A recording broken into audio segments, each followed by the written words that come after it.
All right, all right. I want to ask you about us, about the youth. That we are the future. We are the tomorrow. We are the future and the present. Actually, as someone said earlier. What do you think we can do to raise awareness about climate change? I think you're right to say the present. That's one of the mistakes, or maybe it's on purpose, of the leaders, is always to talk about you are the future. No, first because the climate crisis is now, very much so. And because you are all now, it's really your time. And I think already the young people are doing an amazing job.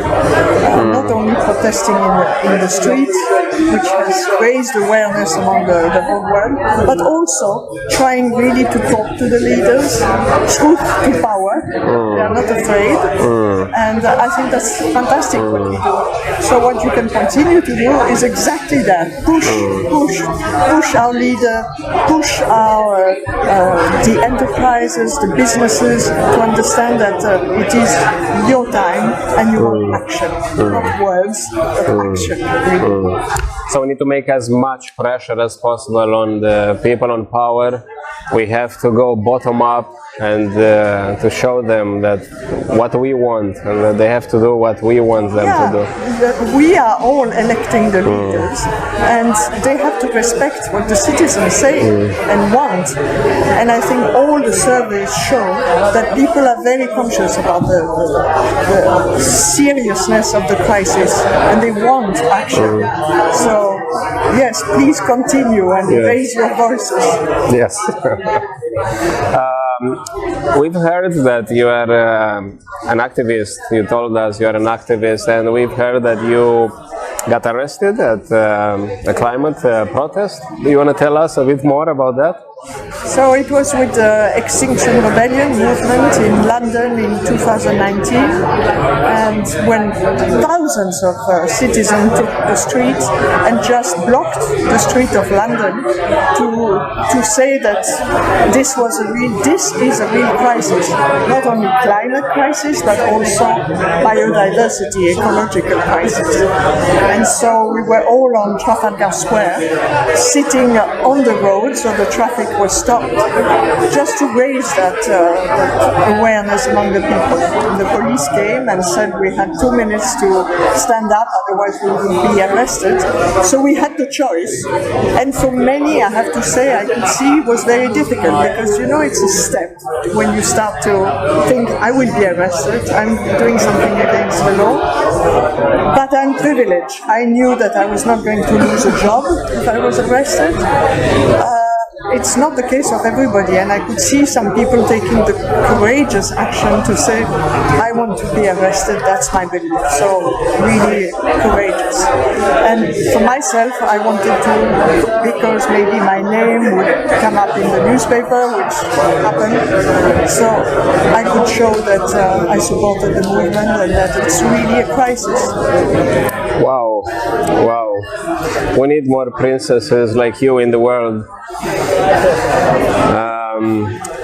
Did the police know that you are a princess? No. I didn't have my identity on me. I only had, I think, my keys and my credit card, that's all. So they had no idea. So I went into a cell and I went through the whole,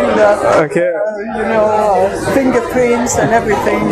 And then all the activists that day were released like me, like 5-6 hours later. Yeah. All right. When we speak about climate change, it sometimes can be quite scary and maybe depressing, and many of us are very anxious about this topic. We don't want to feel anxious, but I feel like it's something that is impossible not to feel this way when someone tells you that, whoa, such a scary future is ahead of us. And to better communicate about climate change, we want to use arts, we want to be creative, we want to make it beautiful, to make it catchy, to make it attractive for the youth, for the society. In your opinion, what would be the best way to combine these two, the arts and the climate science? I think it's right. Many people of your generation are very depressed. There was also a survey recently saying that young people think the future is scary. So we have to make activism also something joyful, funny. You can find pleasure in action together. Also, you have to remember to laugh, to have fun, and art is the best way. Whether it is through paintings that can tell something about climate, also theater, musical. There's so many ways of raising awareness and touching people with a message which is not only doom, and tragic. Yeah. Humor is important too. I mean, people make a lot of joke, and it has an impact as well. Yeah. And I think we cannot lose that element of touching the people through stories, beautiful stories, funny stories, because at the end that's why people get,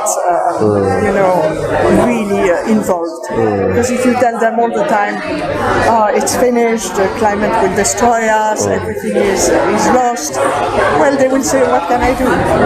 But if you tell stories which are inspiring, which are funny, which are engaging, they will hopefully join the movement. All right. So storytelling, it's strong, it's important, and also arts at large, because arts is what connects all of us, no matter what language we speak or what we do, our profession. Arts is a common language. Yes. Yes. Thank you so much.